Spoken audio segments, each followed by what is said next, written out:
ಎಲ್ರಿಗೂ ನಮಸ್ಕಾರ. Welcome to my new vlog. ನಿನ್ನೆ ಒಂದು ಮೇಕಪ್ ವಿಡಿಯೋನ ನೋಡಿದ್ರಿ. ನನಗೆ ಎಷ್ಟು ಗೊತ್ತಿತ್ತು ಆ ರೀತಿನಲ್ಲಿ ನಾನು ಹಚ್ಕೊಂಡು ಹೋದೆ. ಬಟ್ ನನಗೆ ಮೇಕಪ್ ಬಗ್ಗೆ ಅಷ್ಟು ಐಡಿಯಾ ಇಲ್ಲ. ಆ್ಯಕ್ಚುಲಿ ನಮ್ಮೂರಲ್ಲಿ ಅರ್ಪಿತಾ ಅಂದ್ಬಿಟ್ಟು ಇವರು ಪ್ರೊಫೆಷನಲ್ ಮೇಕಪ್ ಕೋರ್ಸ್ನ ಮುಗಿಸ್ಕೊಂಡು ಬಂದಿದ್ದಾಳೆ. ನಾನು ಇವಳಿಗೆ ಆ್ಯಕ್ಚುಲಿ ಆ ಪ್ರಾಡಕ್ಟ್ಸ್ನೆಲ್ಲ ತೋರಿಸ್ಬಿಟ್ಟು ಕೇಳ್ತಾ ಇದ್ದೆ, ಏನೇನಿದೆ, ಯಾವ್ಯಾವ ರೀತಿ ಹಚ್ಕೊಳ್ಬೇಕು, ಹೆಂಗೆ ಅಂತ ಒಂದು ಸ್ವಲ್ಪ ಹೇಳ್ಕೊಡು, ನಂಗೆ ಗೊತ್ತಿಲ್ಲ ಅಂತ. ಸೊ ನಾನೇ ಹೆಲ್ಪ್ ಮಾಡ್ತೀನಿ ಇವತ್ತು ಅಂತ ಹೇಳಿದಾಳೆ. ಇವಳು ಯಾವ್ಯಾವ ರೀತಿ ಹೆಲ್ಪ್ ಮಾಡ್ತಾಳೆ, ಏನೇನು ಹಚ್ಕೋಬೇಕು, ಹೆಂಗೆ ಹಚ್ಕೋಬೇಕು ಅಂತ ಇವಳ ಹತ್ರ ಹೇಳಿಸ್ಕೊಂಡು ನೆಕ್ಸ್ಟ್ ಎಲ್ಲಾದರೂ ಹೋದಾಗ ನನಗೆ ರೆಡಿ ಆಗೋದಕ್ಕೆ ಹೆಲ್ಪ್ ಆಗುತ್ತೆ ಅಂದ್ಬಿಟ್ಟು ಇವತ್ತು ಇವಳು ಹೆಲ್ಪ್ನ ತಗೊಳ್ತಾ ಇದ್ದೀನಿ. ಸೊ ಹೇಗೆಲ್ಲ ಹೇಳ್ಕೊಡ್ತಾಳೆ ಅನ್ನೋದನ್ನ ನೋಡೋಣ. ಸೊ ಈಗ ಮೇಕಪ್ನ ಹೇಗೆ ಮಾಡ್ಕೊಳ್ಳೋದು ಅಂತ ಸ್ಟೆಪ್ ವೈಸ್ ಕಲ್ತ್ಕೊಳ್ತಾ ಹೋಗೋಣ. ಮೊದಲು ಮಾಯಿಶ್ಚರೈಸರ್ ಇಂದ ಸ್ಟಾರ್ಟ್ ಮಾಡಬೇಕು.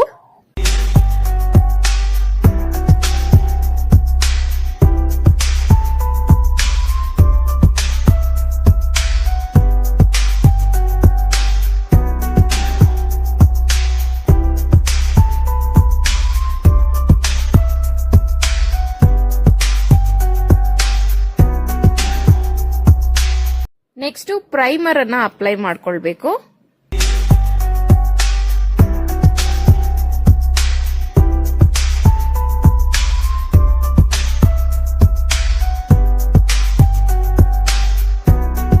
ನೆಕ್ಸ್ಟ್ ಫೌಂಡೇಶನ್ ನ ಅಪ್ಲೈ ಮಾಡ್ಕೊಳ್ಬೇಕು. ಫೌಂಡೇಶನ್ ನ ಬ್ಲೆಂಡರ್ ಅಲ್ಲಿ ನೀಟಾಗಿ ಅಪ್ಲೈ ಮಾಡ್ಕೊಳ್ಬೇಕು. ಇದೇ ತುಂಬಾ ಜಾಸ್ತಿ ಟೈಮ್ ತಗೊಳ್ಳೋ ಅಂತದ್ದು.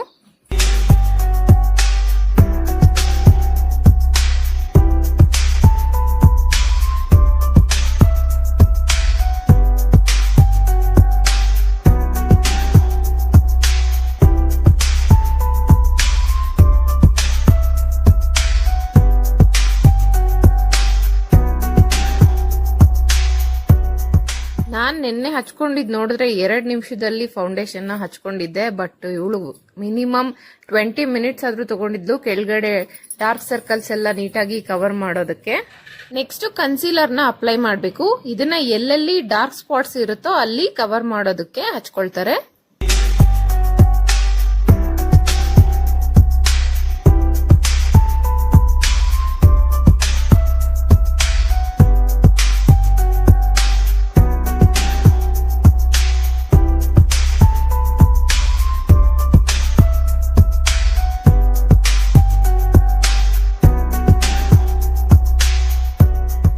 ಮೇಕಪ್ ಅಲ್ಲಿ ಫೌಂಡೇಶನ್ ಮತ್ತೆ ಕನ್ಸೀಲರ್ ಎರಡೇ ತುಂಬಾ ಇಂಪಾರ್ಟೆಂಟ್ ಮತ್ತೆ ತುಂಬಾ ಟೈಮ್ ತಗೊಳ್ಳೋದು. ಇವೆರಡನ್ನು ನೀಟಾಗಿ ಬ್ಲೆಂಡ್ ಮಾಡಿಕೊಂಡು ಮತ್ತೆ ಕಾಂಪ್ಯಾಕ್ಟ್ ಪೌಡರ್ ಅನ್ನ ಹಾಕೊಳ್ಬೇಕು.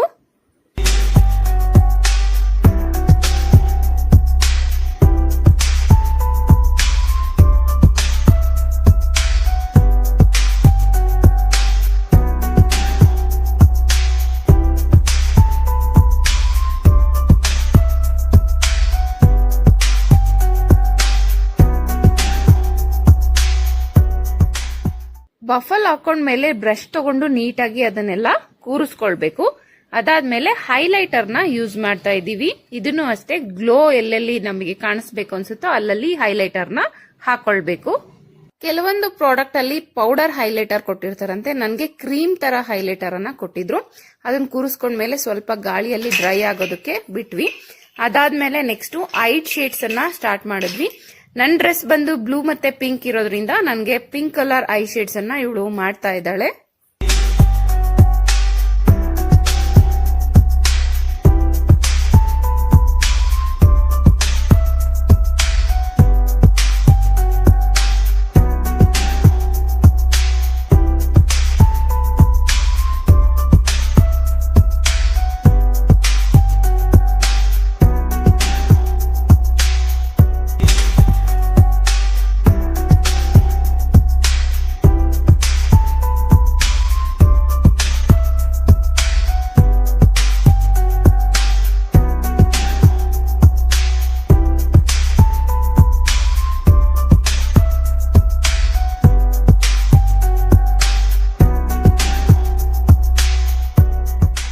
ಐ ಶೇಡ್ಸ್ ಆದ್ಮೇಲೆ ಮಸ್ಕಾರಾವನ್ನ ಹಚ್ಕೊಳ್ಬೇಕಿತ್ತು. ಆಕ್ಚುಲಿ ಅವಳು ಹಚ್ಚೋದಕ್ಕೆ ಟ್ರೈ ಮಾಡಿದ್ಲು. ನನ್ನ ಕಣ್ಣನ್ನ ತುಂಬಾ ಫಾಸ್ಟ್ ಆಗಿ ಮಿಟ್ಕಿಸ್ತಾ ಇದ್ದೆ. ನನ್ಗೆ ಯಾರಾದ್ರೂ ಬೇರೆಯವ್ರು ಹಚ್ಚಿದ್ರೆ ನನ್ಗೆ ಆಗಲ್ಲ. ಅದಕ್ಕೆ ಮಸ್ಕಾರಾನ ನಾನೇ ಹಚ್ಕೊಳ್ತೀನಿ ಅಂತ ಹಚ್ಕೊಂಡೆ.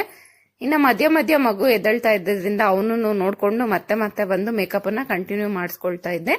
ಈಗ ಐ ಲೈನರ್ ಅನ್ನ ಅಪ್ಲೈ ಮಾಡ್ತಾ ಇದ್ದಾಳೆ. ಆಗ್ಲೂನು ನಾನು ಸ್ವಲ್ಪ ಕಣ್ಣಿ ತರ ಪಿಳಿ ಪಿಳಿ ಅಂತ ಮಾಡ್ತಾ ಇದ್ದೆ. ಅವಳು ಸೈಲೆಂಟ್ ಕೂತ್ಕೊಳ್ಳಿ ಅಂತ ಇದ್ಲು. ಯಾಕೆಂದ್ರೆ ಐ ಲೈನರ್ ಹಾಕ್ಬೇಕಾದ್ರೆ ಅಲ್ಗಾಡಿದ್ರೆ ಅದು ಸ್ವಲ್ಪ ಆ ಕಡೆ ಈ ಕಡೆ ಆದ್ರೂ ಚೆನ್ನಾಗಿ ಕಾಣಿಸೋದಿಲ್ಲ ಅಂತ. ಸೊ ಫೈನಲಿ ಎಲ್ಲ ರೆಡಿಯಾಗಿ ಲಾಸ್ಟ್ ಅಲ್ಲಿ ಕಾಜಲ್ ಅನ್ನ ಅಪ್ಲೈ ಮಾಡ್ಕೊಳ್ತಾ ಇದ್ದೀನಿ. ಕಾಜಲ್ನು ಕೂಡ ನಾನೇ ಹಾಕೊಳ್ತೀನಿ ಅಂತಂದೆ. ನನ್ಗೆ ಒಂದೇನಂದ್ರೆ ಕಾಜಲ್ ಏನಾದ್ರೂ ಸ್ವಲ್ಪ ಕಣ್ಣಿಗೆ ಟಚ್ ಆದ್ರೂ ಕಣ್ಣಲ್ಲಿ ನೀರ್ ಬಂದು ಮೇಕಪ್ ಎಲ್ಲ ಹಾಳಾಗ್ಬಿಡುತ್ತೆ. ಅದಕ್ಕೇನೆ ಲೈಟ್ ಆಗಿ ನಾನು ಹಚ್ಕೊಳ್ತಾ ಇದ್ದೆ.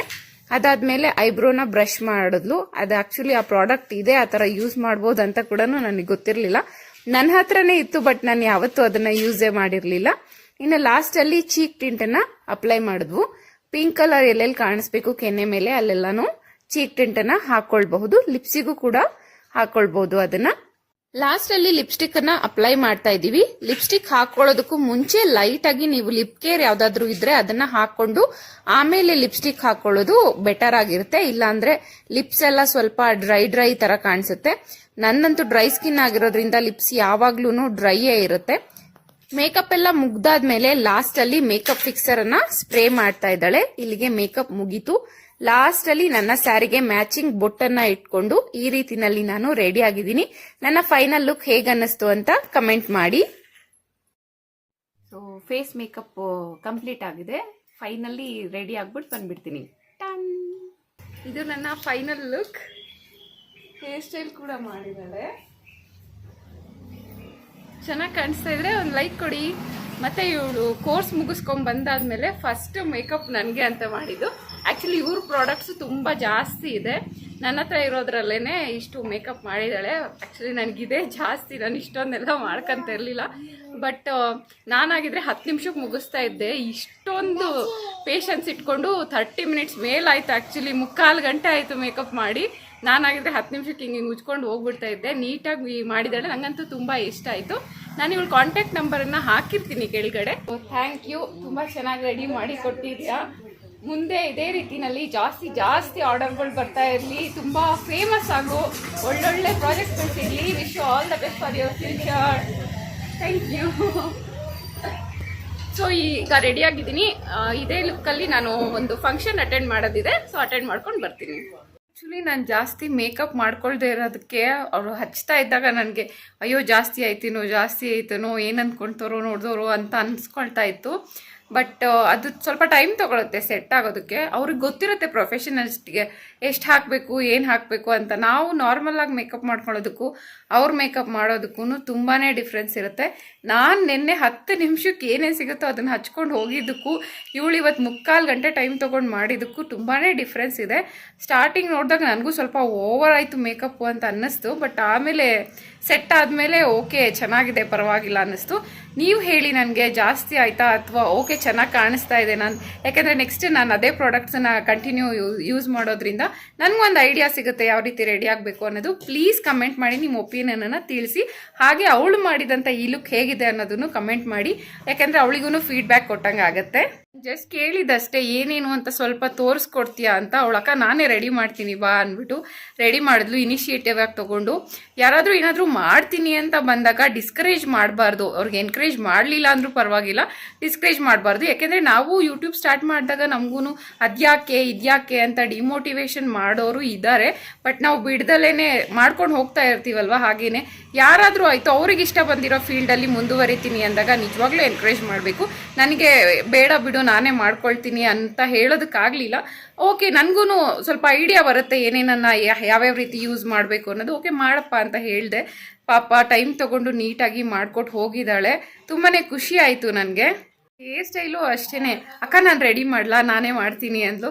ಸರಿ ನಿಂಗೆ ಏನು ಅನಿಸುತ್ತೋ ಯಾವ ರೀತಿ ಚೆನ್ನಾಗಿ ಕಾಣಿಸುತ್ತೆ ಅನಿಸುತ್ತೋ ಅದನ್ನೇ ಮಾಡು ಅಂತ ಹೇಳಿದ್ದೀನಿ.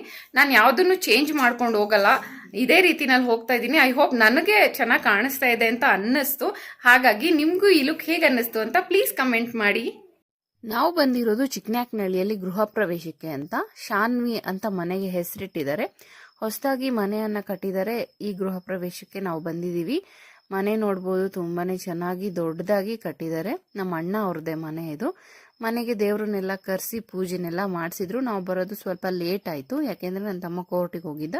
ಇವನೇ ನಮ್ಮ ಅಣ್ಣ ಸುದಿ ಅಂತ, ಸಿರುಗುಪ್ಪದಲ್ಲಿ ಪೊಲೀಸ್ ಆಗಿ ಕೆಲಸ ಮಾಡ್ತಾ ಇದ್ದಾನೆ. ಇವಳು ಅವನ ಹೆಂಡತಿ ಮೇಘನ. ಇವರಿಬ್ಬರ ಮುದ್ದಿನ ಮಗಳೇ ಶಾನ್ವಿ ಅಂತ, ಇವಳ ಹೆಸರಲ್ಲೇ ಮನೆಯನ್ನ ಕಟ್ಟಿರೋದು. ಮೇಘ ಅವ್ರ ಅಪ್ಪ ಅಮ್ಮ ಚಿಕ್ಕನಾಕ್ನಹಳ್ಳಿಯಲ್ಲಿ ಇರೋದ್ರಿಂದ ಅವರು ಕಟ್ಸಿರೋಂಥ ಮನೆ ಇದು. ತುಂಬಾನೇ ದೊಡ್ಡದಾಗಿ ತುಂಬ ಚೆನ್ನಾಗಿ ಬಂದಿದೆ. ಇನ್ನು ಮೇಲ್ಗಡೆ ಬ್ಯಾಚುಲರ್ಸಿಗೆ ಅಂತ ಒಂದು ಸಿಂಗಲ್ ರೂಮ್ನ ಕೂಡ ಕಟ್ಟಿದ್ದಾರೆ. ಕಿಚನ್ನು, ಹಾಲು, ಲಗೇಜನ್ನೆಲ್ಲ ಇಟ್ಕೊಳ್ಳೋದಕ್ಕೆ ವಾರ್ಡ್ರೋಪು, ಹಾಗೆ ಅಟ್ಯಾಚ್ ಬಾತ್ರೂಮ್ ಕೂಡ ಇದೆ.